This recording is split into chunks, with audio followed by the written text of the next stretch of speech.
Well, hello good people, it's your favorite son of Orbis, Mr. Passion here, and today I talk about 3 small details that prove Hytale will be a superior game.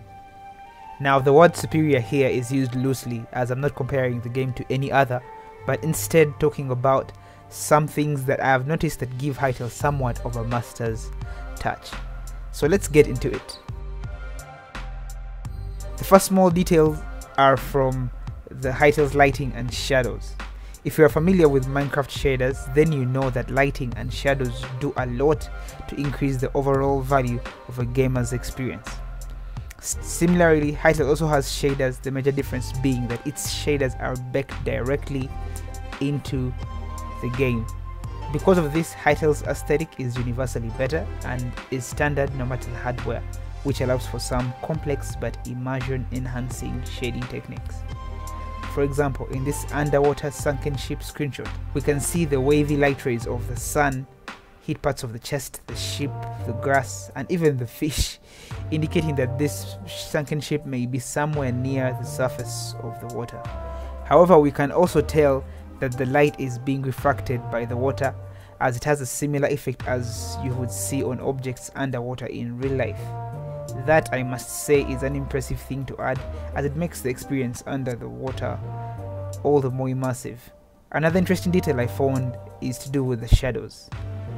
At first glance, it may not look like much is going on in the screenshot, but on closer inspection you can see shadows cast on the ground, yet there isn't anything casting the shadows.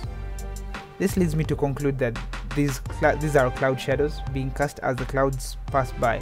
It may seem simple as it's just a shadow, but if you consider that these shadows will have to move as the clouds move past the sun, then you realize that how cool this will look in game. For good measure, here's an idea of what cloud shadows look like in real life. Now imagine that in game. It would be awesome, right? Definitely. The second small detail is about the Prefab Variations. For those of you who may not know, I have a whole series on this channel where I rebuild Hytale structures in Minecraft. And while doing this series, I have noticed that when it comes to prefabs, Hytale is not dropping the ball. Most prefabs will have many variations and sizes, similar to how Minecraft end cities or villages work. However, Hytale excels mostly in the diversity of these variations. Take for example the truck camp. The truck camp was actually the first build I ever had in the Hytale and Minecraft series, and this screenshot is what most people expect when thinking of a truck camp, and of course you'll find these kinds of camps.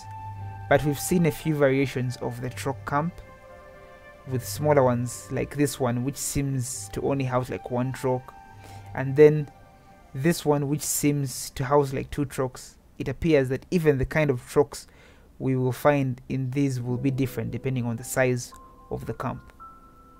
The same could be said for the skark hives or nests.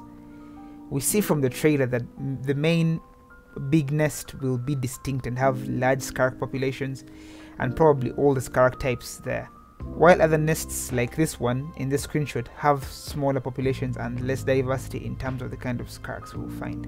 This is not yet confirmed, but I suspect this will be the deal, as it wouldn't make sense for all the skarks to be found in all the types of nests, yet some nests don't look big enough, to host some skark types. For example, the bigger nest design looks like something that would house like a queen, like the skark queen or the brood mother, and then something of this size doesn't look like it would have many of those, or if it has a queen it might have one, maybe there's more than one, who knows, we shall find out. So it's very likely that there will be the same variations for all other major prefab structures, mainly because the Hypixel team has stated that the game will have over 1000 prefabs. The third small detail is about particles and animation. The devs have made sure to not leave any stone unturned in this area. Just last month, Hytale showed us this amazing portal animation with some of the most fantastic effects I have seen in any block game. Let's look at a few examples that I'm sure will look fabulous. In this screenshot, we see some cool particle effects on the sword. These may indicate some kind of deflection or charge attack, but my focus is on how, even though it's just an image, we can feel the intensity of the fight. I just can't imagine how this will look in game. Another remarkable example is of this Zone 2 mage using a staff with what I imagine is a wind crystal. You can see particles surround the staff as if the air is charging up for an attack. These particle animations make combat all the more rewarding, and we can expect that from Hytale considering how excellent their combat is already. The other thing I'd like to talk about are the animations for the player models. In this clip we see an animation of the player placing down torches, which could be similar to placing down blocks. This makes playing in third person view all the more enticing, as you won't be stuck wondering whether or not the action has been taken.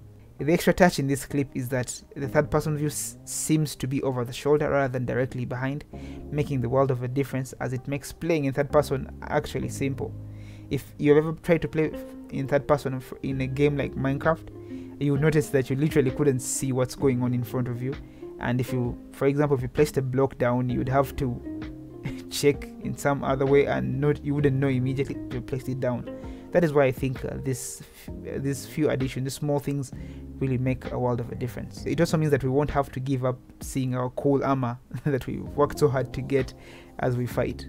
So that, I mean, that's also cool. The team has also added a bit of realism here and there when it comes to interacting with blocks. In this screenshot we can see how the player is holding the stair block before he places it down. It is directly reminiscent of a real person, literally how a real person would hold a block. He holds it with both hands, as I'd imagine it's a pretty heavy block, just like you'd do it in real life. Lastly, in this clip of Otium building, we see that the player's feet sort of dangle just as a person would if they floated in a similar manner, like if you floated like Superman or something. Your feet would not stand straight. I like that they went with this instead of having to look like the person is standing in the air anyways. It's a small thing, but it goes a long way.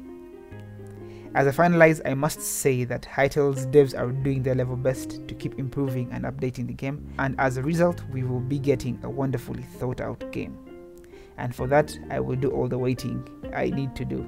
Otherwise, if you are waiting just like me, how about I interest you in some building in Hytale Minecraft content to occupy you as you wait. I post videos almost weekly, and I make sure to have something for you to watch.